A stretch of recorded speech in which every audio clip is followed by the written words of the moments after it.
Fazer festa, soldado de sexta, soldado de sábado. Sábado, a mim tá sair de festa, a polícia também tá chega, tá parando, tá pondo algema. Boas horas, pessoal. Mais uma vez, nós estamos ali com o assunto do momento. Na vida anterior, nós trazíamos que se basta a ser detido para a polícia durante uma festa que se promoveu malandrinha, festa que foi sucesso até aquela parte lá.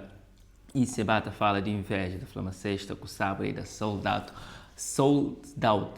out. E assim que falar. Por isso que uma pessoa que tem inveja quando disse aquela cena lá.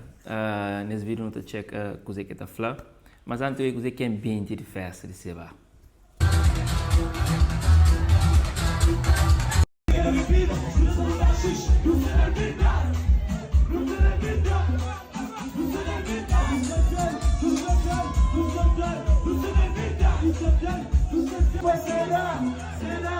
Será que essa vai funcionar?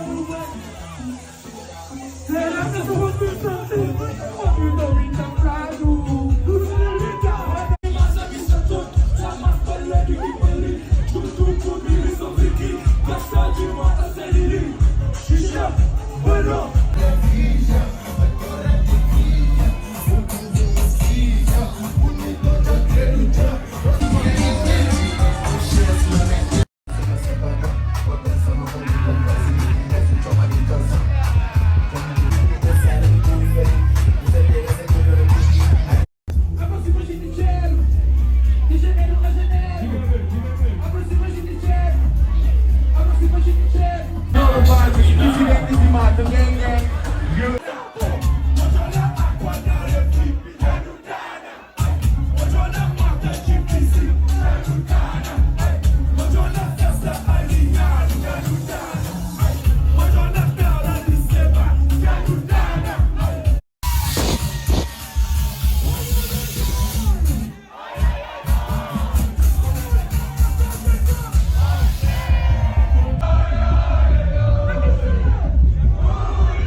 Bom, depois de hoje um pouco de modo que é ambiente na festa de Seba, Malandrinhas, festa que promove dia 25 de janeiro, cá foi sold out, se metafla, Seba foi detido. Então, gosto de ter um vídeo dele entra na carro, regressa para casa, sim, ele foi libertado e nesse vídeo ele conta um pouco o motivo. Agora, a mim tá fazer festa, soldado de sexta, soldado de sábado.